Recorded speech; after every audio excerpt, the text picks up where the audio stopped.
कमी मेहनतीमध्ये रसरशीत दाणेदार असा गाजराचा हलवा कसा बनवायचा ते बघूया.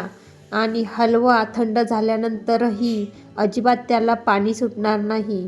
हलवा बनवण्यासाठी या पद्धतीची मोठी 1 किलो गाजर घेतली. सुरुवातीचं आणि शेवटचं टोक काढून गाजर स्वच्छ धुवून घेतली. त्यानंतर गाजराची सर्व साल काढून घेतली. या पद्धतीची मोठी बघून गाजर घ्यायची.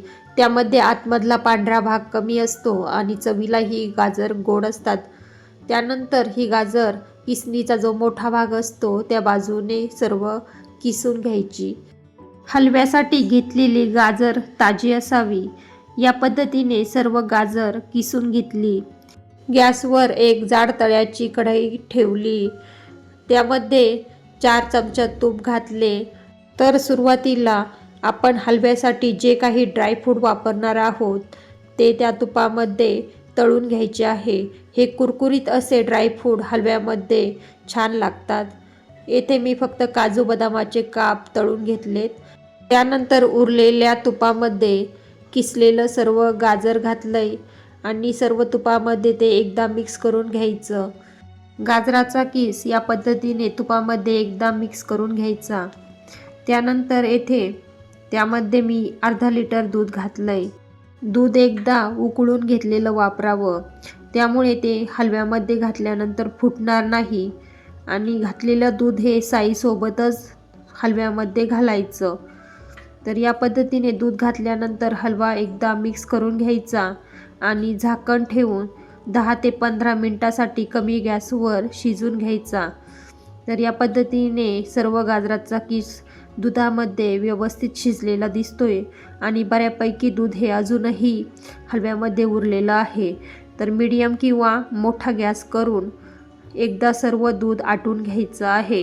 येथे पाव चमचा विलायची पावडर घातली आणि एकदा सर्व दूध आटून झालं की त्यामध्ये 1 कप साखर घातलेली आहे.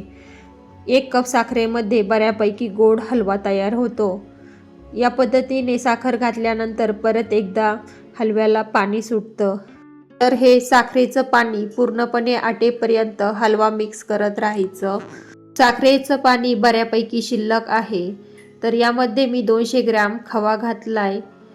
याऐवजी मिल्क पावडर वापरली तरीही चालतं.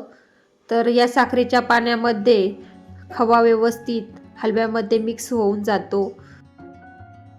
घेतलेला खवा हा साखरेच्या पाण्यामध्येच मिक्स करून घ्यायचा.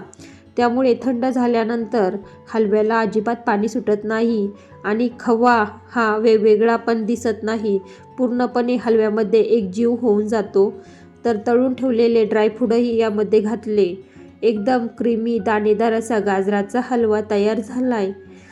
हलव्यामध्ये जे तूप घातलेलं होतं ते मस्त असे वरती आलेलं दिसतंय.